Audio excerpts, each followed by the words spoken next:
Melissa Collins frowned at the ledger in her grandmother Eleanor's luxurious study. In contrast to the spring sunlight of Boston shining through the window, her heart was covered by dark shadows. "There's no mistaking it," she murmured. With her training as an accountant, Melissa's eyes had detected clear traces of misappropriation in the work she had begun intending to help with her grandmother's asset management. Her mother Barbara's high-end art sales business and her sister Diane's real estate investment project with her husband. Both had failed, and all of the enormous debts were in her grandmother Eleanor's name. "What are you doing, Melissa?" Startled by the sudden voice, Melissa turned around. Barbara was standing at the entrance of the room. "I'm just checking grandmother's financial situation," Melissa feigned composure. "Our family is managing mother's assets properly. There are several strange points. Especially the financing for your business and the investment in Diane and her husband's project. Does grandmother really know about these?" A flash of anxiety appeared in Barbara's eyes. "Of course. Mother said she wanted to support the family business. But both have failed, haven't they? Is there a repayment plan?" "That's none of your business," Barbara said coldly. "There will be a family meeting tonight. Everyone should attend." That evening, the Collins family dining room was filled with tension. Richard, Melissa's father, sat with Barbara and Diane on either side of him. Diane's husband Jonathan was also present. "Today's meeting is about our family's honor and trust," Richard declared. "It seems Melissa has questions about how we manage our assets." "I'm simply pointing out the facts," Melissa said. "Huge sums of money have flowed from grandmother's assets into your businesses. And all those businesses have failed. Isn't this clearly misappropriation?" "Misappropriation?" Barbara's voice trembled with anger. "We're managing the assets to protect mother." "That's right," Diane agreed.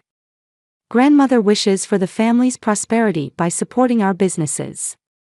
You know grandmother has early symptoms of dementia, don't you?" Melissa questioned. "Can you say for certain that she truly understood what she was signing?" "Melissa." Richard's voice thundered. "What are you saying?"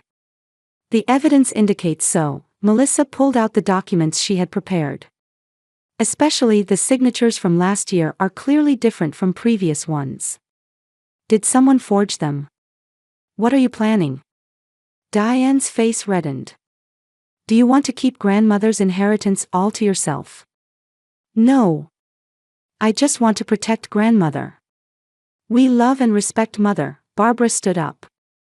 "Though an outsider like you might not understand. I intend to tell grandmother the truth," Melissa said with determination. "She has the right to know." Richard's face turned red with anger at these words. "Unforgivable. You're trying to betray the family. Get out of this house." "Dad." "Richard is right." Barbara's expression tightened. "If Melissa stays in the house, it will only cause mother unnecessary worry. Your presence is what's disrupting the family's peace," Diane said coldly. "Are you serious? I'm being thrown out for trying to protect grandmother." "Get out," Richard said in a low voice. "Never show your face again. You are no longer a member of our family." That night, Melissa left the Collins mansion, dragging a single suitcase containing only her limited belongings. As she walked down the dark street, Melissa's cell phone rang. It was from an unknown number. "Melissa." It was the weak voice of her grandmother Eleanor. "What happened?" "I heard you suddenly left." "Grandma. Tell me the truth." Eleanor's voice regained its former strength. "I may be old, but I'm not foolish. There's a lot to tell you. But not over the phone." "I understand," Eleanor said quietly. "I'll contact you tomorrow through my lawyer. We'll find a way to meet without anyone knowing." 8 years passed. Melissa Collins was brewing coffee in her apartment kitchen when she received the call. From the other end of the line came a calm male voice. This is William Harrison, Eleanor Collins' attorney. Melissa's hand trembled. Contact from her grandmother Eleanor's lawyer usually came as a monthly regular report. But today was unscheduled. Has something happened? I have sad news. Harrison's voice grew even quieter. Eleanor passed away peacefully last night. Melissa leaned against the kitchen counter. For 8 years, she had kept in secret contact with her grandmother. Sometimes through the lawyer, sometimes through a trusted nurse, all without the family's knowledge. But she knew her grandmother's health had been deteriorating recently. The funeral will be held the day after tomorrow at St. Mary's Church in Boston, Harrison continued. And it was Eleanor's strong wish that you attend. The family? They have been informed. According to Eleanor's will, your attendance is essential. Melissa took a deep breath. I understand. I'll be there. She hung up the phone and walked to the window. It had been a long journey since that night 8 years ago when she was driven from her home. She had kept in secret contact with her grandmother, gathering evidence, preparing for the day when the truth would be revealed. And now, that day had come. Melissa said softly, Grandma, I promise to fulfill your wishes. 2 days later, Melissa was climbing the steps of St. Mary's Church in Boston. Dressed in black mourning attire, she kept her back straight. Though her heart was beating rapidly, her expression remained calm. Upon reaching the church doors, she took a deep breath and pushed open the heavy doors. The church interior was filled with flowers and their fragrance. Many attendees were already seated, and the sound of quiet conversation floated in the air. However, the moment Melissa entered, the atmosphere changed. As if an electric current had run through the room, conversations stopped, and all eyes turned to her. In the front family seats sat her mother Barbara, father Richard, sister Diane, and her husband Jonathan. Barbara was the first to notice her. Her eyes widened, and her face contorted. Why did you come? Barbara's voice was low but trembling with anger and disgust. I wish you had died instead. Melissa flinched at those words but continued to move forward. Next, her sister Diane stood up. A cold smile played on her beautiful face. Who invited you? Diane said sarcastically. Don't embarrass everyone, you disgrace. A murmur spread among the attendees. Many people were confused by the sudden appearance of the daughter who had been disowned 8 years ago. Melissa quietly approached and stopped in front of the family. She looked straight at her mother and sister and said quietly, I'm not here to pay my respects. I'm here to reveal the truth. Those words spread through the church like a stone thrown into water. The color drained from Barbara's face, and Diane tightly gripped her husband's arm. Get out, Richard said in a low voice. He stood up and tried to grab Melissa's arm. Mr. Richard Collins. At the sudden voice, everyone turned around. William Harrison, the lawyer, stood in the central aisle. Next to him was another man with a stern expression. I am James Foster, the executor of Eleanor Collins' will, the other man said. Melissa Collins' attendance has been explicitly requested by the deceased's will. Any attempt to remove her would be contrary to the deceased's final wishes. Richard lowered his hand, his face flushed. Barbara covered her mouth with a trembling hand, and Diane glared at the lawyers. This is a family matter, Diane said coldly. We will not yield to legal threats. Not threats, just stating facts, Harrison replied politely. The reading of the will is scheduled to take place afterward, as planned.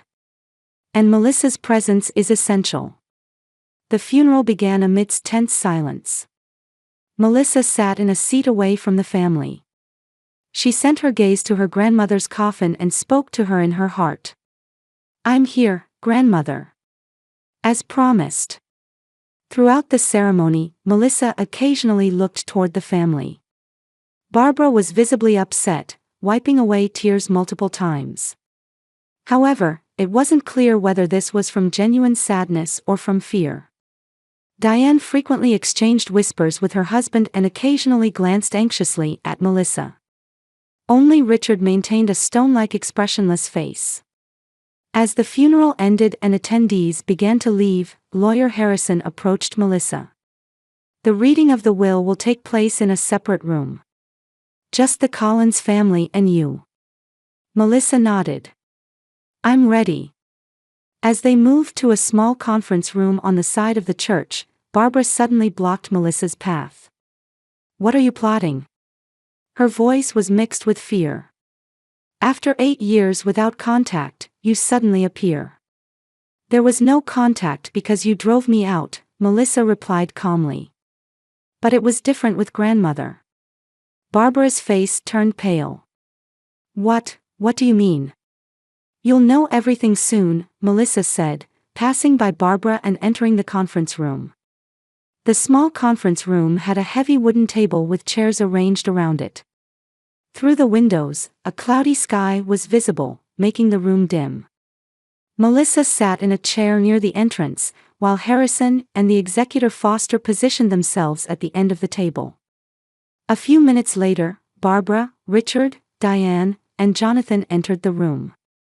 They sat in seats furthest from Melissa. In the silence that dominated the room, Harrison opened a large folder containing documents. "Now, I will begin the reading of Eleanor Adelaide Collins' final will." Melissa stared straight ahead. The time had come to fulfill her promise to her grandmother. Lawyer Harrison cleared his throat lightly and looked down at the documents. The air in the conference room was heavy, with only the sound of the clock's second hand slicing through the silence. "I will now read the contents of Eleanor Adelaide Collins' final will and testamentary supplement." He began reading in a solemn tone. After the opening legal language and formal words, he entered the substantive content. "I, Eleanor Adelaide Collins, being of sound mind, direct the distribution of my estate as follows." Barbara straightened her back, and Diane tightly gripped her husband's hand. Richard maintained his expressionless face. Only Melissa sat quietly with a calm expression. "First, I donate 70% of my total assets to the Silver Defenders Foundation, which works to prevent financial abuse of the elderly." Shock ran through the room. Barbara gasped, and Diane involuntarily exclaimed, "What?" "Second, I bequeath 25% of my assets to my granddaughter, Melissa Elizabeth Collins." "This is unacceptable." Barbara suddenly stood up. Her face was distorted with anger. "There must be some mistake." "Barbara, sit down," Harrison said sternly. "We're not finished yet." Barbara grabbed the chair with trembling hands and slowly sat down. Her eyes reflected a mixture of anger and fear. "Third, the remaining 5% will be equally divided among my daughter Barbara Collins, granddaughter Diane Harris, and son-in-law Richard Collins." Diane, her face red, shouted, "Just 5%? To share? This is clearly unfair." Furthermore, Harrison continued, raising his voice, "I appoint Melissa Elizabeth Collins as the executor of this will. She is given full authority to manage my entire estate and execute the above distribution." Richard showed his first reaction. The color drained from his face, and his hands began to shake. "I will legally contest this," he said in a low voice. "Eleanor's judgment was impaired in her later years. This will is invalid." Melissa quietly replied, "Grandmother's mental state was confirmed by regular evaluations from multiple physicians. Even at the time this will was created, grandmother was fully competent to make decisions." "You manipulated grandmother." Diane raised an accusatory voice. "Disappearing for years, then suddenly returning to steal the inheritance." Harrison shook his head. "Diane, that's not true. Eleanor and Melissa were in regular contact for the past 8 years." "What?" Barbara's voice was trembling. "Furthermore," Harrison continued, "there is a supplement to the will."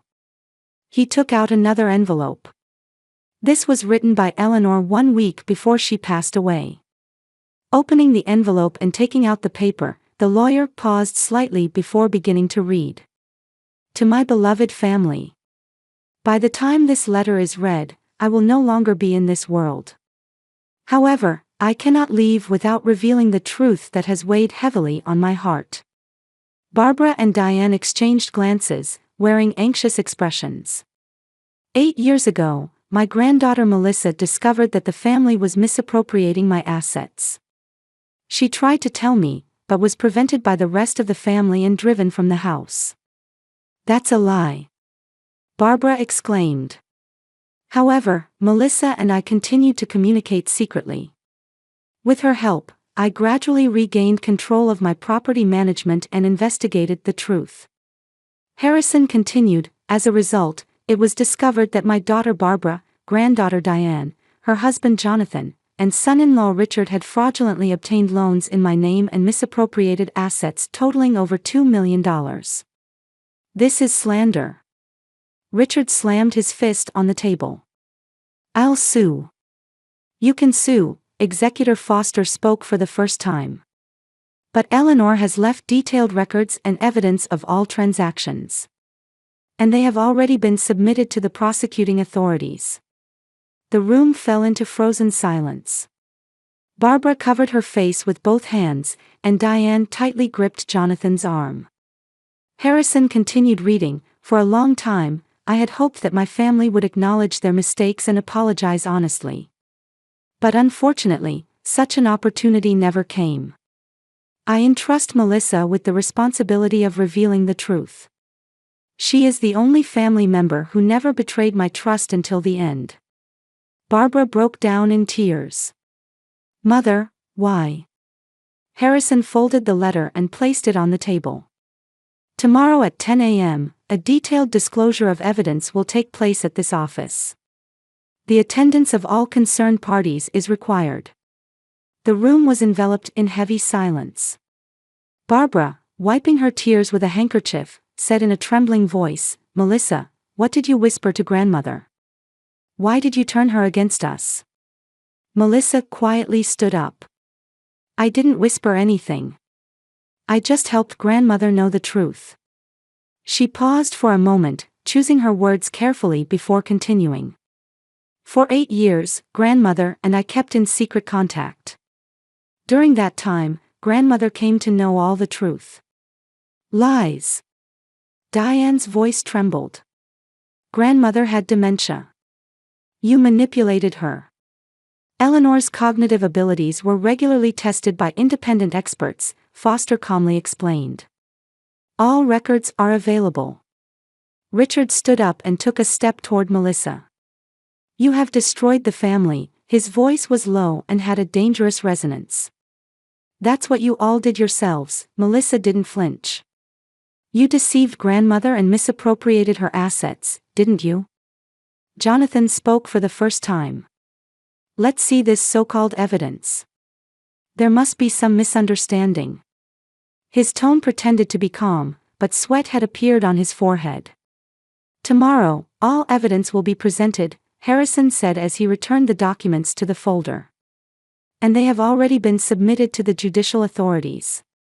Barbara suddenly approached Melissa. Her eyes were red with tears, and her whole body was trembling. Melissa, please, we're family. I'm your mother. Melissa took a step back.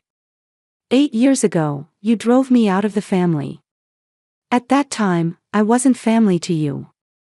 But all evidence will be presented tomorrow, Melissa said calmly. And you will face the consequences of your actions. Diane suddenly turned on her husband. This is your fault. You said, it'll be fine, no one will find out. Jonathan defended himself while distancing himself from his wife. It wasn't just me. We all decided this together. Enough, Harrison raised his voice. This meeting is over. We'll see you at tomorrow's gathering. Melissa quietly stood up and tried to leave the room. Barbara grabbed her arm. Wait, please. Melissa gently removed her mother's hand and said, "We'll talk tomorrow." As she left the room, Melissa exhaled deeply while walking down the long corridor. For 8 years, she had prepared for this day. And finally, her grandmother's wishes were about to be realized. The next morning, a clear blue sky stretched overhead. Melissa stood in front of the Harrison law firm and took a deep breath. In her hands, she held a thick file of documents. It was the crystallization of 8 years of investigation and evidence gathering. Entering the building and taking the elevator to the 14th floor, tension was already palpable in front of the conference room. Barbara, Richard, Diane, and Jonathan stood separately, not exchanging words with each other. The shock of the previous day had already begun to crack the family bonds. "Good morning," Melissa greeted matter-of-factly. They acknowledged her only with silent nods. Diane's eyes were red, suggesting she had been crying all night.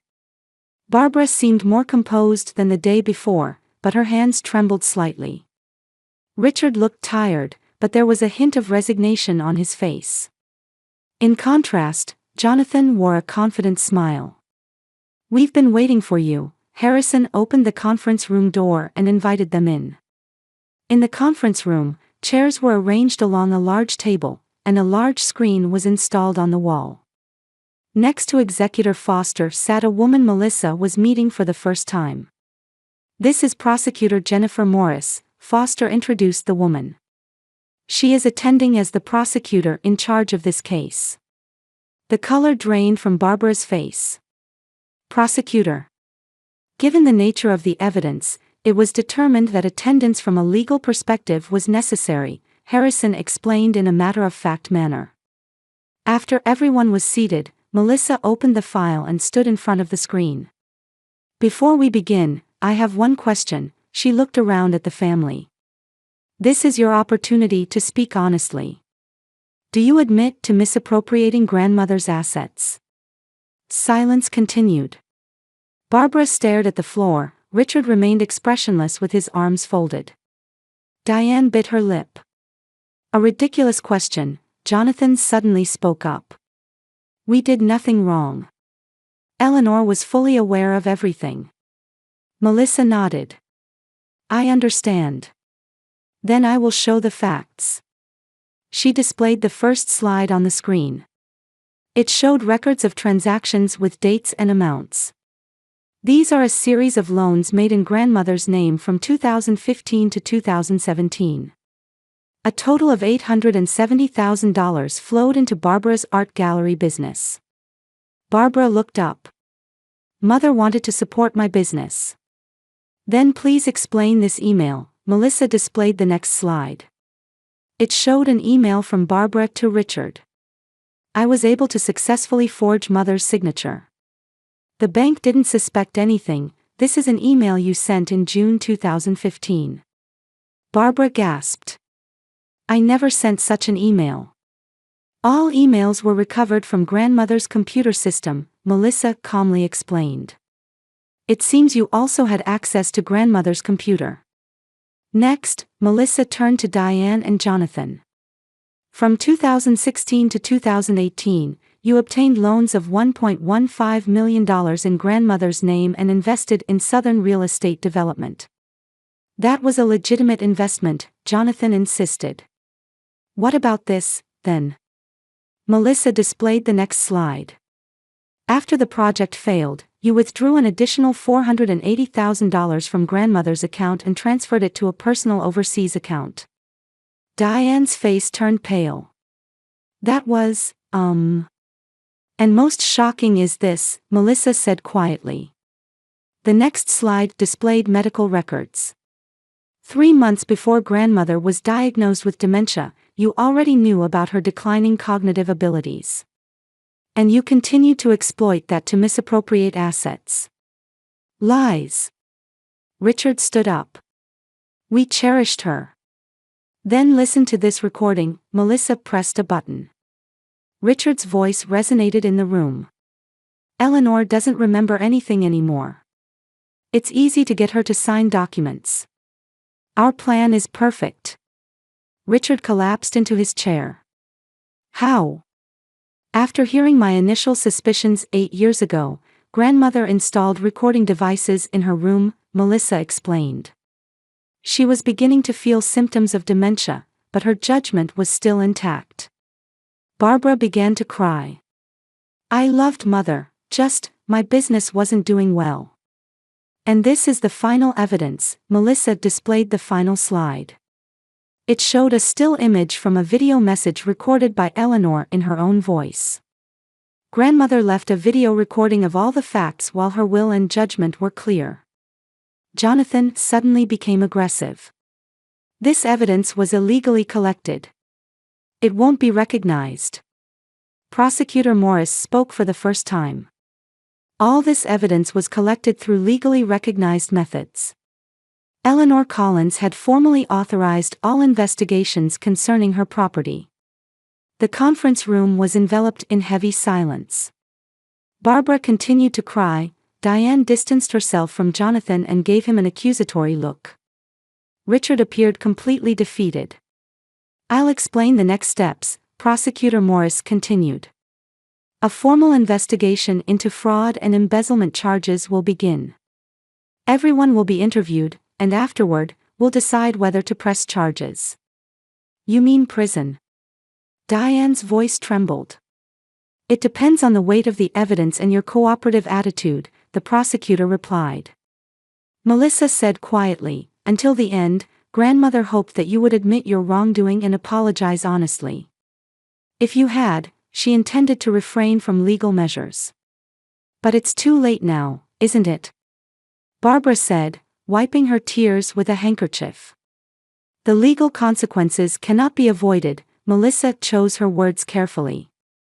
But there is still an opportunity to speak honestly about everything.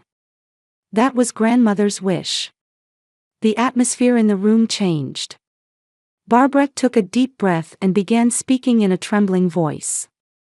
I started it. The financing for Mother's business initially had her consent.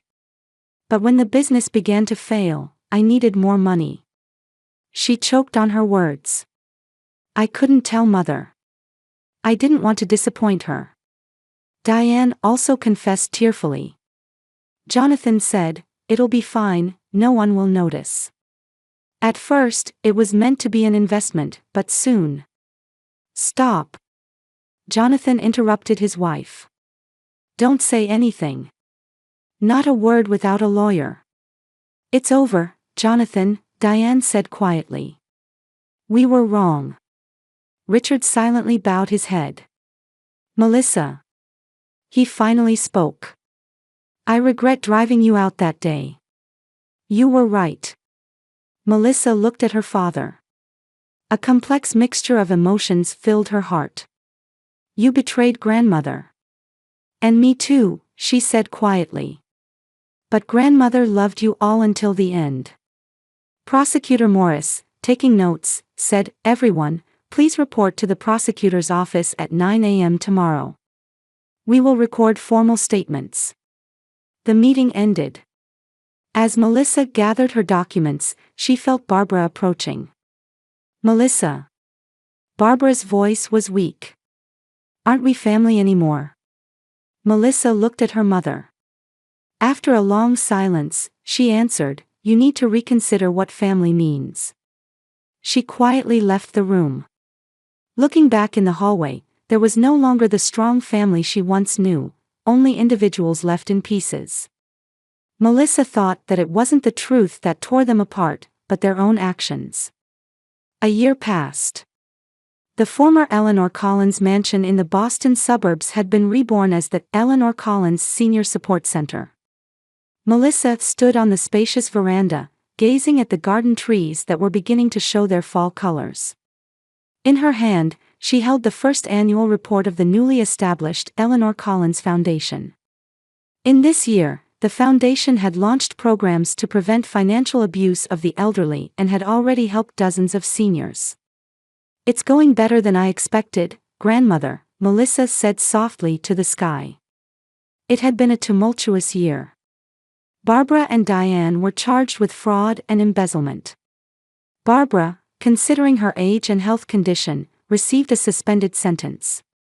Diane and her husband Jonathan received prison sentences, and Jonathan was still serving his time. Richard escaped charges due to a lack of decisive evidence of complicity, but he completely lost his credibility in Boston's social and business circles, and his business collapsed. Melissa picked up her coffee cup and walked to a corner of the garden that her grandmother had loved most. There was a small bench where Eleanor had often sat reading books in her later years. "I kept my promise, grandmother," Melissa said quietly. "The truth has been revealed." Melissa's cell phone rang. The screen displayed "Mother." After the trial, Barbara and Melissa had slowly begun to repair their relationship. It wasn't an easy journey, but Barbara recognized her mistakes and was making sincere efforts to make amends. "Hello, Mother," Melissa answered the phone. "Melissa, how are you today? Are the preparations for the center going well?"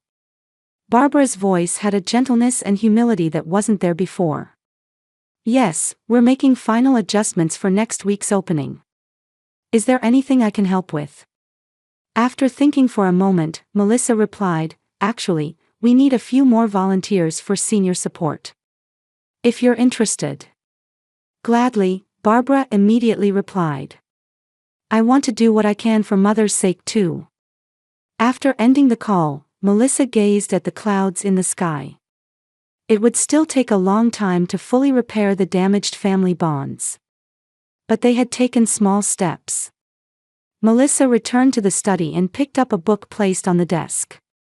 Silent Justice, The Truth and Prevention of Elder Financial Abuse, a book she had written based on her own experience. 3 months after publication, it had already generated much response. Outside the window, new staff members were busily working toward the center's opening. They were like a new family to Melissa, comrades sharing the same aspirations. Melissa looked at her grandmother's photo and smiled. "Grandmother was right that happiness can't be built on lies," she said softly. "But on truth, we can build new beginnings." She left the study and began walking toward the future. Despite carrying the pain of the past, she was determined to transform it into something meaningful.